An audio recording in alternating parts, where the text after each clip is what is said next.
Digital থেকে সকলকে স্বাগত জানাচ্ছি। আমি আর কে রেজা। আমি এই মুহূর্তে অবস্থান করছি রাজধানীর গুলশান 2 চত্বরে, যেখানে মহিলা দল এবং বিএনপির অঙ্গ সহযোগী সংগঠন অবস্থান করছেন বিএনপি নেত্রী সাবেক প্রধানমন্ত্রী বেগম খালেদা জিয়াকে বরণ করে নেওয়ার জন্য।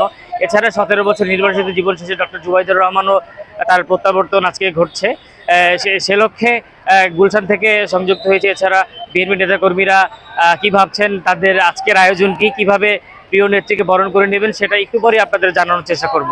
আমরা যেতে চাচ্ছি আগামী একটা সম্ভাবনাময় বাংলাদেশ, সেইটার হাতছানি দিচ্ছে। এবং ম্যাডাম 4 মাস পরে দেশে আসছেন। আমরা দেশনেত্রীর অবর্তমানে একটা শূন্যতা অবশ্যই বোধ করি। 4 মাস উনি ছিলেন না, যেন মা ঘরে নেই। আর 4 মাস পরে আমাদের নেত্রী সুস্থ হয়ে, আপনারা সবাই জানেন এই নেত্রীকে কিভাবে তিলে তিলে শেষ করে দিচ্ছিল যে পলাতক হাসিনা সরকার। আজ দেখেন উনি কত সুস্থ, ওনার চিকিৎসার কত দরকার ছিল, ওনাকে সেই সময় যেতে দেওয়া হয়নি। আজ আমাদের মা আসছেন, আমরা মহিলা দল হাসছি। আজ আমাদের মা আসছেন, তার 2 সুযোগ্য পুত্রবধূকে নিয়ে আসছেন, আমাদের সারা বাংলাদেশ আসছে। একটা স্বস্তির নিঃশ্বাস আমরা ফেলতে পারছি। আমি পটিয়া পৌরসভার সাবেক মেয়র, পটিয়া পৌরসভা বিএনপির আহ্বায়ক নুরুল ইসলাম। আশা করি আপনি আমাকে যে প্রশ্ন করছেন, আমাদের দলের আজকে থেকে আমি মনে করি আমাদের দলের অনেক নেতা কর্মী যারা একটু বাড়িছে তারও আজকে থেকে আসে আমাদের দলকে সামনে দিয়ে এগিয়ে নিয়ে যাবে ইনশাল্লাহ।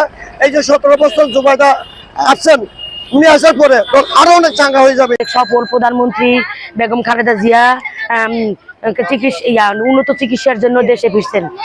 ইতিপূর্বে বিএনপির প্রত্যাবর্তন এবং সাংগঠনিক কার্যক্রম গতিশীল আরো সুন্দরভাবে চাঙ্গা হবে। বরণী থানা মহিলা দলের পক্ষ থেকে খালেদা জিয়া এবং ভাবিকে